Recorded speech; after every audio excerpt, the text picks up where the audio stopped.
Today is Monday, May 12th, 2025, and this is Spring Office Hours, Season 4, Episode 12, Spring I.O. with Sergi Almar.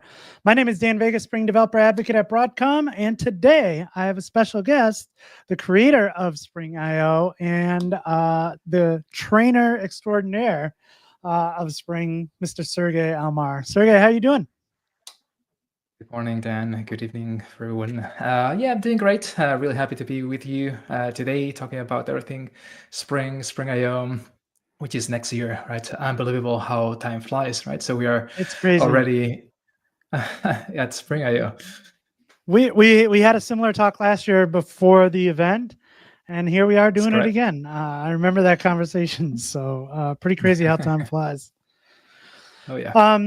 All right, so before we get into everything, just a couple of notes. Again, this is the Spring Office Hours podcast. We usually do this every Monday, 1 to 2.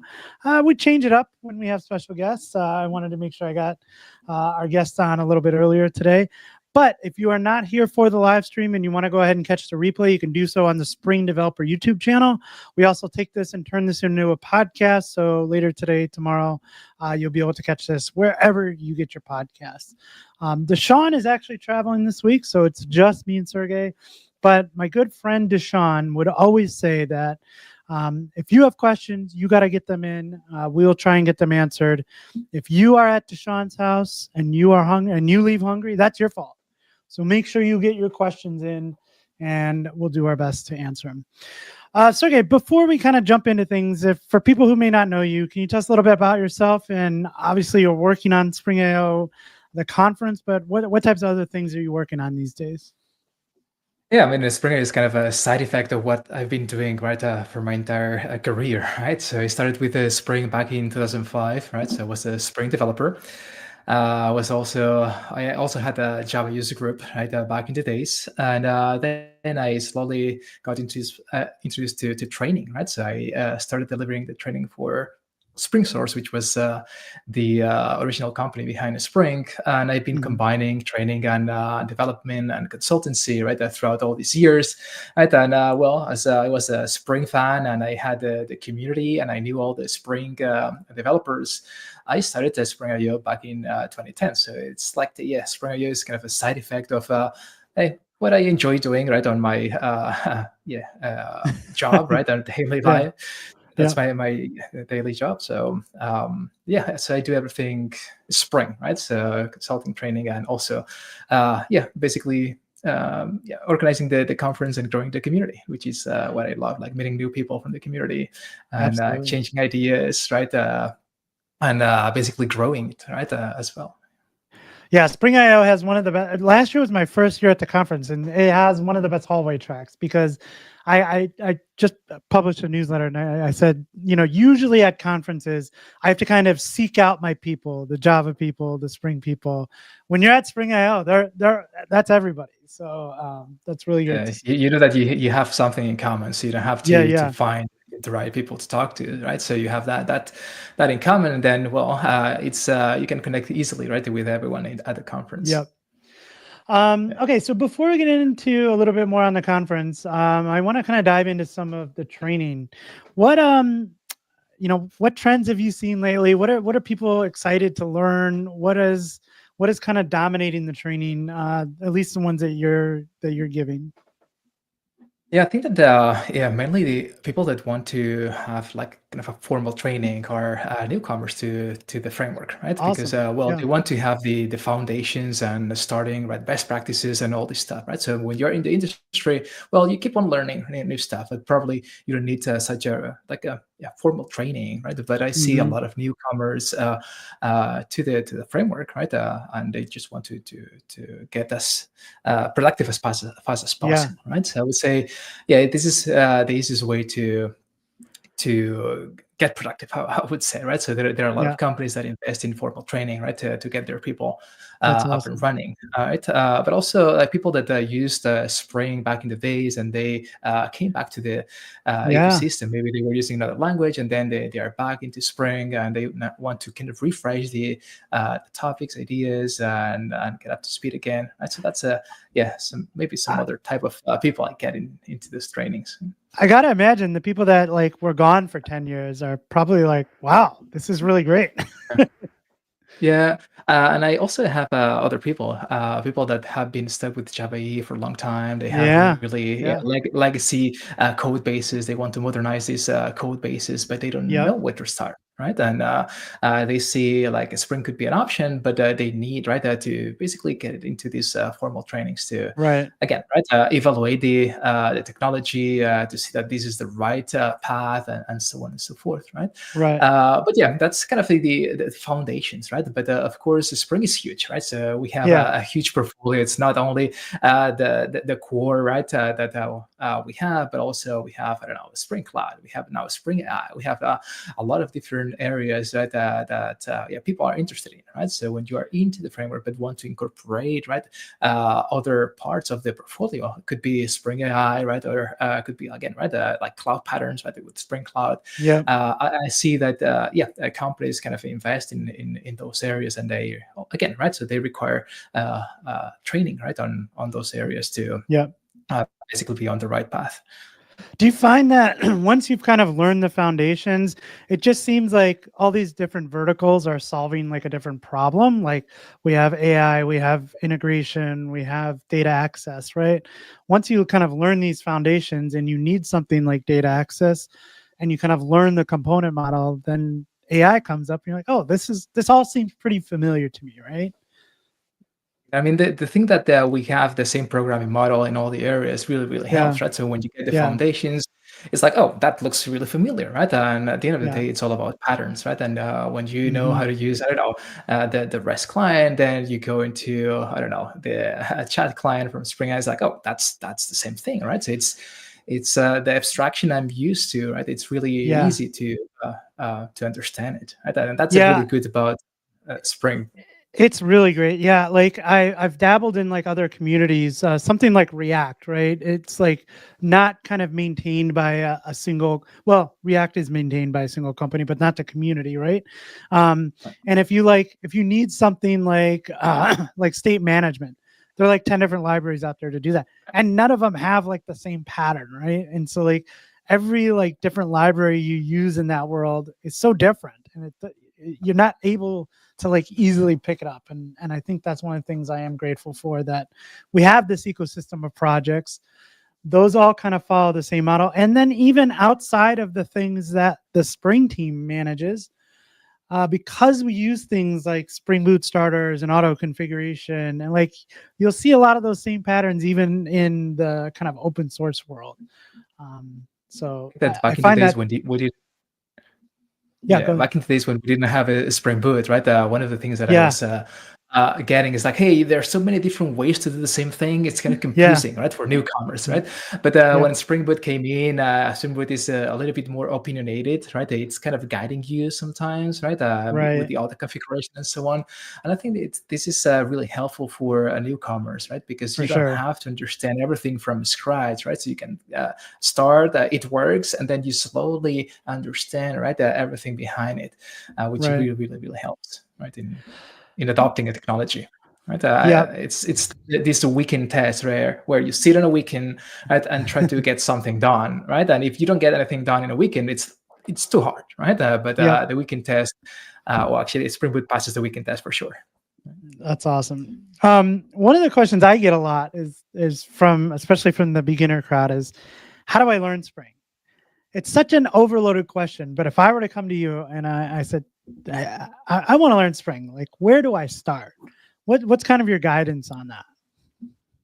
documentation can be quite overwhelming, right? Because you get into documentation, there are so many pages, so many new concepts that it's Yeah, really, really difficult to get started from there, right?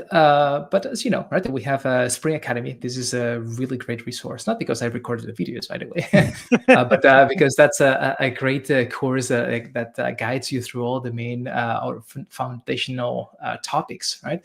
And this is a really good way to start, I would say, right? And there are different, I would say, different people learn in different ways. Some people might for learn sure. better with videos, some others with blog posts, right? Some others by doing, right? And but I think that learning by doing is one of the best ways, right, to learn, right? So having some kind of a pet project, right, to apply Yeah, all this new stuff, because in our daily jobs, maybe we don't have the chance to use all this stuff and to learn, right? And it's a yeah, good like a pet project to just test, right, and play around, kind of your playground. And for all the new stuff, for instance, Spring AI, we have a lot of good resources. Well, you have a lot of good examples. But Craig Walls has a lot of good examples as well, Thomas Vitale. So I think that the yes, community, right, has a lot of samples, right, that will help you, right, make everything click. I mean, not only for Spring AI, of course, but all the entire portfolio. So I would say, yeah, if you don't have if you're really new to Spring, go into Spring Academy, go through the courses. When you have the foundation, start building something by yourself, right? And leverage all these samples that are out there. Of course, pet pruning is one of the historical, yeah, so maybe to peak, right, for a newcomer. But yeah. there are actually a lot of resources that are really helpful in that regard. One of the things I've found too, and I don't know if you agree with this, but because we just talked about like there's these foundations, but there's so many projects in the ecosystem. It's really hard to kind of grasp all of these different projects at once. So really trying to pick a lane, like I'm not just going to learn Spring. I'm going to learn Spring to build a REST API that talks to a database. Now I have a much smaller like lane that I need to go in, as opposed to like learning all of these different things.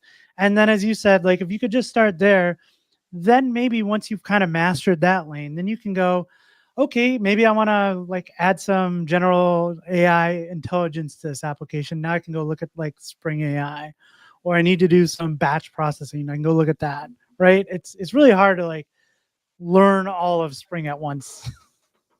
I think that I mean, the same applies to other areas, right? So if you're Yeah. studying law, for instance, you need to get the foundations, and then you get into international law, for instance, right, or Right. any other areas, right? And of course, in your daily job, you'll be specializing on a specific thing. So maybe you're using Kafka with, I don't know, Spring Cloud and so on. But maybe Yeah. some other people might use Spring Data plus Spring WebMVC, right? So Right. it depends on yeah your daily job as well, right? So get the foundations right, and then specialize on what basically interests you. Yep. Oh, that's great advice. It's difficult. It's difficult to learn everything at once, of course. But It again, right? So is. this applies to everything in life, right? Yeah, I still remember. I mean, I was in school what like 24 years ago now. Jeez, man, I'm getting old. But I still remember like learning Java. I learned Java in school, and I was sitting there, and I knew of other programming language and other tools and other frameworks, and all that kept going through my head was like, I can't even learn this thing. Like, how do people learn all of these other things? And of course, fast forward 25 years now, I know that like, yeah, once you get the foundations, like I could pick up another language if I wanted to, but I also don't want to specialize in 10 programming languages. Like I'm happy using the ones that I'm familiar with. So Yeah, I mean, also we have people that are generalists, right? So they learn everything, exactly. right? Yeah. And specialists, right? So I'm more a specialist guy, right? So where I Hmm. want to invest in something and then be proficient in that, and that Yeah. has worked pretty well with the Spring, right? And I'm really Yeah. happy that Spring is still innovating, right? And leading the Java space. So it has been a good bet. Yeah, and I think it all depends on what you're trying to do and where your interest lies. Some people may not want to be a specialist, and some people may want to be get into like architecture and like, hey, I need to know a little about a lot of things to make sure that I'm kind of catching, like casting a net on everything, right? And that's okay. It's wherever your interests lie, And I think, one of the great things about this industry is there are lots of paths to being a software developer. And shameless plug, but I'm writing a book right now. And one of the things that I put in there was like kind of career management. Like, I wish somebody would have told me like 20 years ago that there were all these paths, because the only path I knew was I'm going to write code for 20 years. And then I'm either going to be a manager or I'm going to write more code. And there's like so many different paths that you can take in this career, which is really great.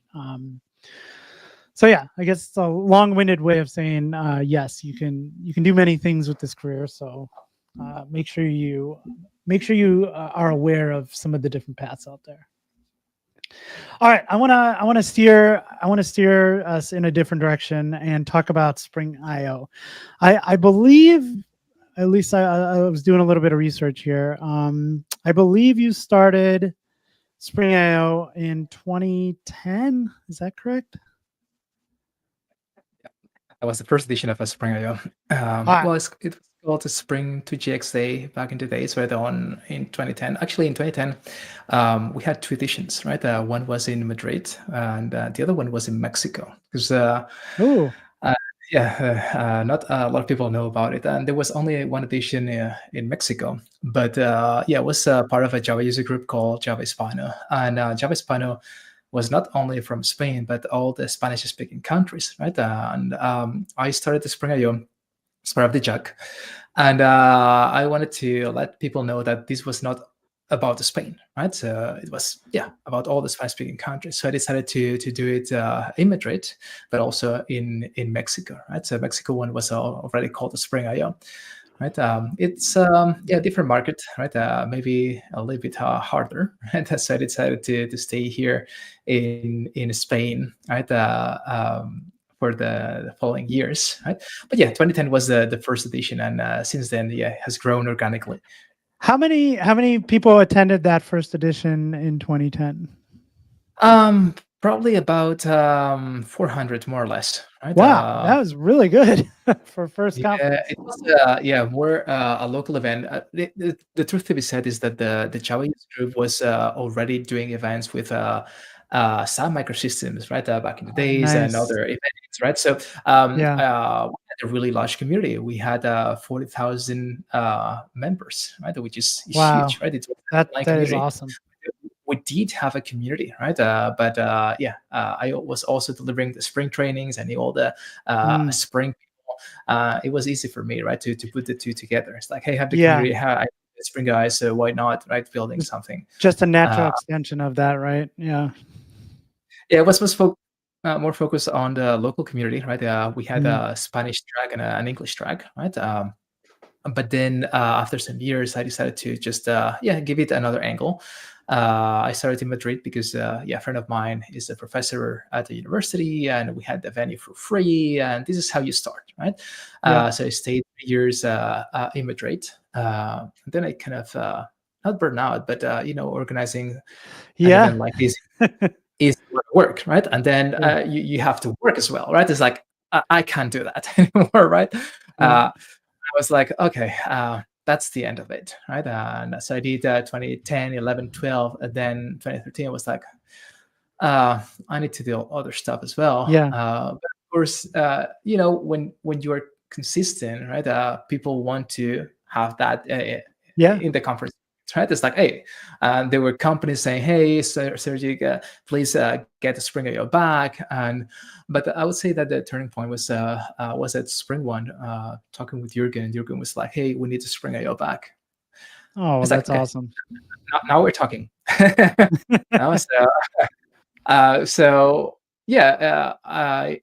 restarted it in 2015, but I brought it home. I am based in Barcelona, and I was like, so if I want to do this, I'll need to do it at home, right? Because it's logistically it's easier for me, right? But I just gave it another angle. It was not Spanish anymore, right? So everything was in English, so I could attract a more international audience. And I think that Barcelona has a brand that really attracts international audience, right? It's nice to see, good weather, food, right? Beautiful city, yes. Right? So I mean, Barcelona, Madrid, it was great, right? I think that Madrid works better for local events, right? It's in the center of the country, right? It's also a really good city, right? But Barcelona has a brand, right? That's also home for me, right? So I feel better Yeah. here because I know everything, logistically works better for me.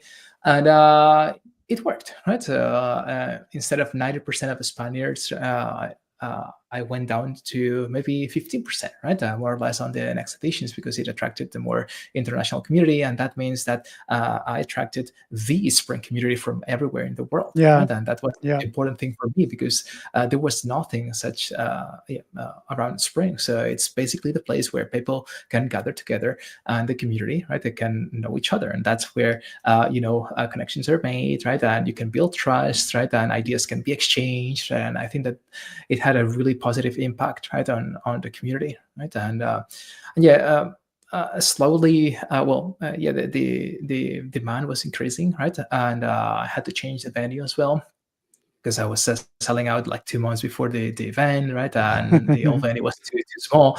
So yeah, every year has been a step forward, right? And growing and professionalizing the services and everything. So it has been like a long journey, right? Since 2010 till what it is if today. if you could go back in time as current Sergey and talk to 2010 version of yourself, what would you tell yourself about organizing conferences?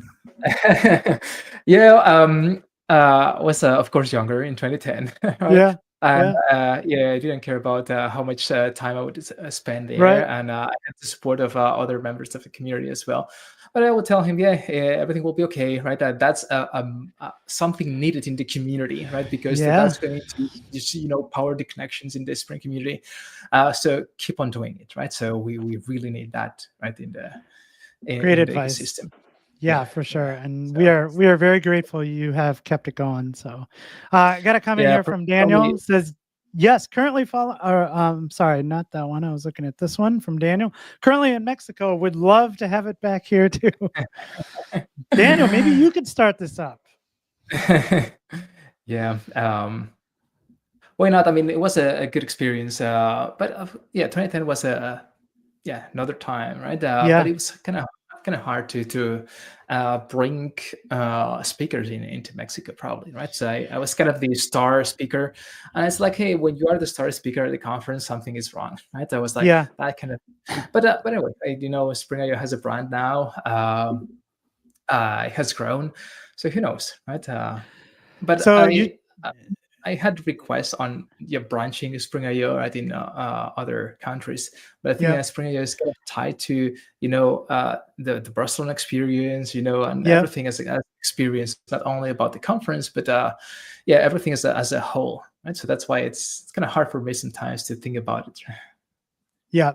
Speaking of, so a couple of things I wanted to pick out there. Speaking of like brand and the experience, one of the things you guys do an amazing job with is the website. Like, how long does this take to put together? How do you kind of come up with this? Because every year I look at it and I'm like, wow, not only is it beautiful, but it's like easy to get around and like highlights everything.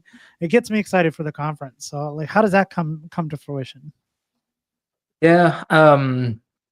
Back in the days, well, I had several startups along the way, right? So back in the days in 2011, I had a startup, and I was like, hey, I need a designer. So I was searching on the internet for a good designer. I came up with a guy, and we just collaborated, and he did a great job, right, at the startup I had back in the days. And I usually did the website, Spring.io website myself, right? So I had a WordPress, and then, as always, right, I Yeah. put a theme on it, right? I did my best, right? But I'm really bad at design. Like everyone, I mean, I know a few developers that are good at Yeah. designing, so I'm really good at design, right? So the Right. truth to be said. So I was like, okay, so I know this guy, right? So this guy has done a really great job in my previous startups and so on. So I proposed him to the Spring.io website, and boom, right? He was like, oh, Jesus, right? So he's doing a great job here as well, right? And the good thing about like building a team year after year is that you understand each other so well, right? So for Yeah. my design, I don't have to tell him anything. It's like, hey, yeah, we need to get into like, yeah, you need to get 2025 done. Boom, he's proposing something. It's like we are aligned already, right? So I don't have to tell Yeah. you. You know what I'm thinking. I know what you're thinking, right? Right. And Yeah, his name is Jorge. He's local here in Spain as well, Jorge. from Well, shout Zaragoza. out to Jorge. It looks great. Yes, I love it. yes. He's designing everything from the T-shirt, The everything Was right at the conference. Not Does he only help with like the the WASM conference as well? Wasamayo as well, right? So you organize another Perfect. conference. So he's doing Wasamayo as well. But for Spring IO, it's something different, right? We try to just change the theme every year. So there's actually a lot of design effort every year. So we Mm. start roughly more or less in October. It's September, October, like with the first drafts and thinking about the idea and so on and so forth. But again, right? We're designing, or he's designing everything, right? From the T-shirt, from the banners, from everything, right? That happens at the Spring IO. Speaking So of t-shirts, I think you're wearing the one from last year. Did he design that one? That's yes, awesome. right? Yeah, this year we're gonna get another one. But yeah, I think that this year design is really cool, right? So we Cool. always joke with Jorge. It's like, hey, this is the best year ever, right? I know we always say that every year, Yeah. but I truly think that this is the best year in terms of design and for everything, I would say. Yeah. You mentioned earlier you kind of like change venues because you were selling out 2 months ahead in advance. This Yeah, year you sold out a month ahead of the conference, so no more tickets left yeah, for this conference. There's a waiting list. You have a pretty big venue. Um, what yeah. what are you looking forward to this year? Yeah, this year tickets sold even quicker than or faster than previous years. I Wow. think that the main restriction is probably the catering, because the catering are like, hey, we're at capacity, right? So we cannot just accommodate more Yep. people here. Yep. Um, but I was trying to push a little bit more, right? So to test them. But yeah, for I think that for next year we'll even have more room, right? Ooh, So all these people that are now on the waiting list, right? They'll make it next year for sure. awesome. Yeah, Um, it's crazy. Like I have not run my own conference. I've run like user group meetings and stuff. I hear from conference organizers like the hardest part of running a conference is the catering and just how expensive everything is. Do you find that to be the absolutely. case?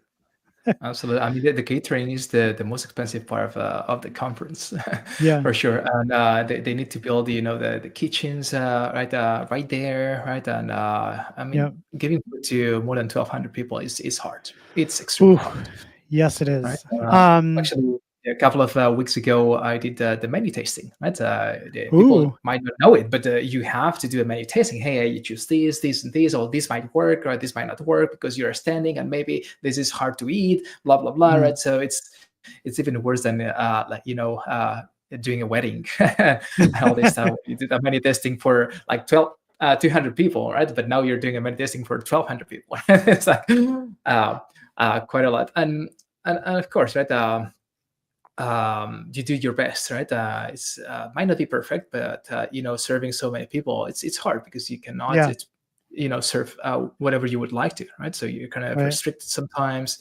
Uh, but yeah, it's a thing. It is a thing in its own. right.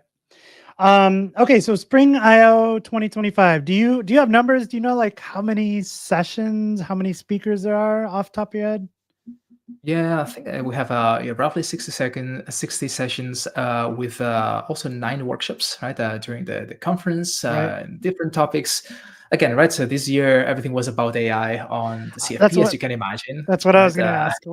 I'm sure the trend swung heavily into AI. So Yeah, I mean, like every conference, I would say, right, that this is a yeah, really, of course, right, this is state of the art, right? yep, But look, on my daily job, I still go and talk to a database, right? yeah, I build yeah, REST web services, right?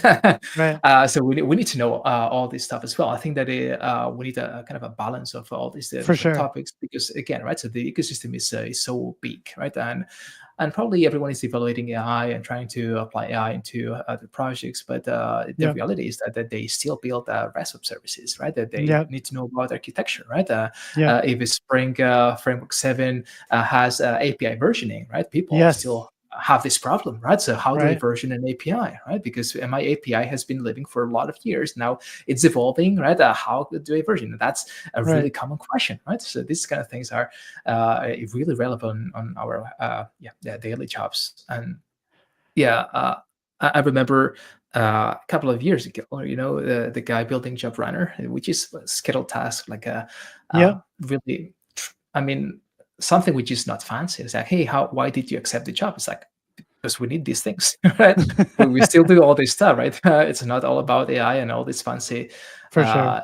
new topics. But we try to kind of balance everything, right? Not only the state of the art, and the Spring team is doing a great job in like exposing what's new in the ecosystem, all the state of the art, but we also need practitioners, right? People from the community that are Hmm. building solutions that they basically expose how they solve the solutions. And yeah, it's always a kind of a balance of all these different topics. Yep. Yeah. And, and It's that's the tough. hard thing, right? It is. Of a It is the selection. hard part, right? Yeah.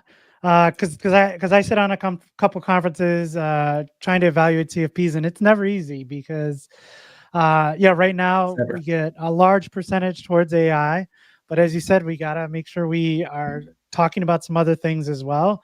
And then you get so many like I maybe you have some insight into this, but I feel like these days there are so many people like me whose job it is to submit to conferences and talk at conferences, that the CFP submissions today versus 2010, I know it was a different time, but I feel like there's just so many more submissions these days. Do you find that like over the years it's kind of gone up?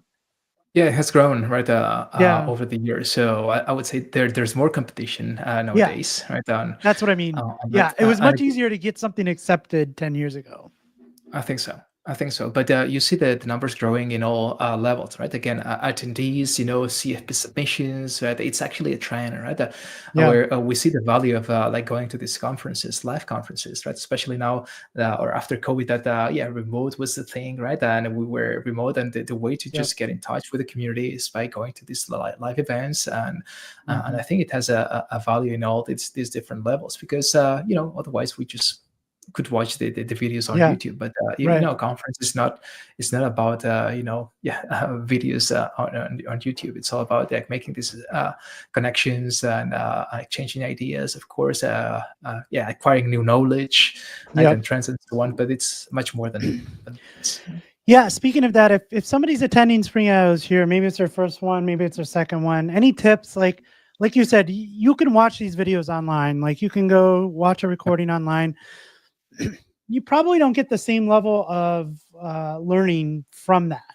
Like being in a room with a speaker, seeing that speaker's energy, really kind of makes you focus in on that talk and get some ideas from that talk. But also, like, don't just be a somebody who sits in a room, watches the recording, and goes away, right? Like, get involved. The hallway tracks are so great there. Like, being able to like talk to Java and Spring developers. There's a bunch of events happening at Spring IO. Make sure you try to get involved in those. Make the most out of your conference, I guess, is what I'm trying to get at. Yeah, I think that it's sometimes hard, and that's some Yeah. feedback that I got from previous years, that if you go on your own to a conference like with more than 1,000 people, it's like really hard to interact with other people, because probably you Hmm. are an introvert and so on and so forth, right? But I Yeah. would say that just make an effort, right? And at Spring IO we have what we call the Spring IO Connect Mixer, which is an event before the conference, right? Yep. In a relaxed environment where you can meet other attendees, right? And you can talk to the other attendees, make connections there, and then you can build on top of those connections during the 2 days of the events, right? So you go to Spring IO with actually knowing someone, right, from the conference, right? You Right. see familiar faces, and you can talk to these people. So I would say, yeah, plan your event. It's not about like showing up, right? So plan an event. Who do you want to meet, right? So maybe you have some, I don't know. Speakers you want to meet, right? Yeah. Maybe you want to meet, I don't know, Dan, or maybe you want to meet Jocelyn, right? Or maybe you want to meet some other people. They're going to be there at the event, so all of them Yep. are really accessible, right? Talk to them during the breaks, right, or the sessions, right? And we have an app which really encourages interaction, right? So this app allows you to like Love it. send messages directly to other members of the community, right? Actually, participants of the conference. They allow you to, I don't know, create groups, right, to discuss a specific topic, right? So interaction, right, is really encouraged, right, during the event. So plan your conference. Just establish or make connections, right, and make the best out of it. That's great. One more question, and I think I'll get us out of here. But as someone who sees a lot of submissions for a conference, any advice you give to someone who maybe is new to submitting talks, or maybe he's only submitted a few and has had some rejections? Like, what do you have as like advice for somebody for submitting to a conference? Yep. So I really love having new faces at the conference, right? I Mhm. really like to meet new people. So people need to be or need to know that conferences like Spring AI are not just for Joss Long, for instance, right? Right. Because you go to these conferences, you see Joss Long, it's like, hey, how can I compete with Joss Long, right? It's really hard. It's impossible. Yeah, yeah, yeah, uh, but the thing is that we need a balance of everything, right? Josh is great; he's a showman, right? But we have other people that work on their daily basis on Spring that Mhm. can show, right, what's possible with the Spring. So I would say just start small, right? So if you don't have an experience, maybe you can start at the local Java user group, right? Mm. And keep growing, right? The audience, right? Maybe you can just have a small audience first, right? Create your presentation and rehearse, right, and basically make it better. And then when you have something online as well, that's really helpful, at least for me, right? Yeah. Because when I have a submission, of course, I do some research, right? I know I want to know who this guy is, right? And the first thing I do probably is just to go on Google. Maybe I go on YouTube. I see recordings of this person, right? And if you just talk at a local Java user group, well, that's a start, right? So at least Yeah. people can see you. They know how you express yourself, how do you get your ideas out, right? And the things that you can do. And I would also say invest in the abstract, right, and the title Hmm. small, right, because I get a lot of submissions which are like 2-3 lines, right, which are not really descriptive, right, Yeah. not really, yeah, they're kind of abstract. And when you don't know what to expect from a session, from myself, I'm usually rejecting it, right, because it's Yeah. like I don't know what to expect. Maybe it's going to be a good one, right, Yeah. but from the description, what you're transmitting, right, with the abstract, it's not appealing to me, right? So I would And say, hey, speaking of those abstracts, how are you noticing like a lot of them are written with AI, and can you spot that right away now? yes, yeah, I would say most of them, right? From the constructions of the sentences, right, or the different Yep. words, right?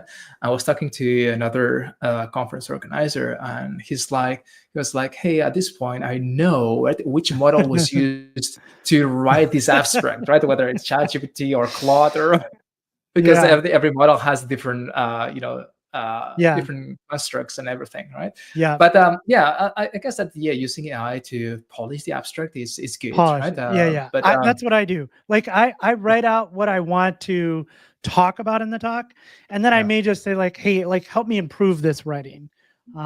But don't just like one shot an oh abstract yeah, and have it spit out 5 paragraphs and be done with it. Like you right. need to like I work mean, on this. you This is have to your be talk. authentic.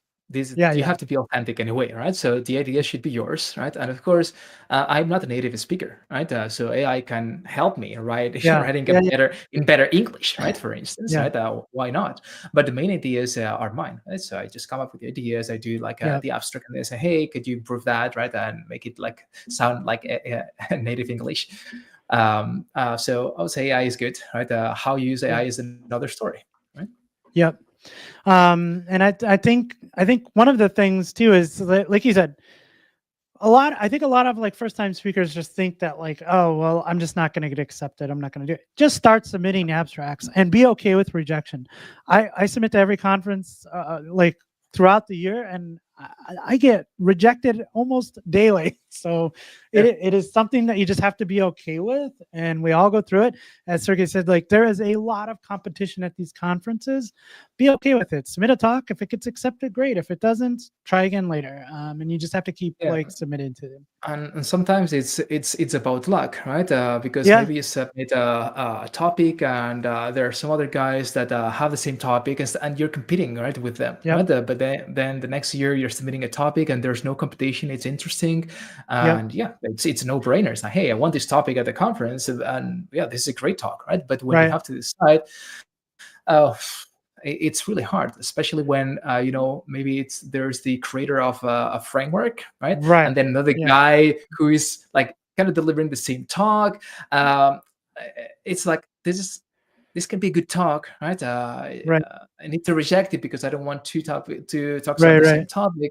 But sometimes rejection is not about your talk being like a Exactly. bad talk, right? It's Hmm. a combination of a lot of things, right? Yep. And sometimes it's bad luck, and I feel sorry about some rejections, because it's like I shouldn't have rejected that, but I don't have any other choice. It's a tough job you have. I know that.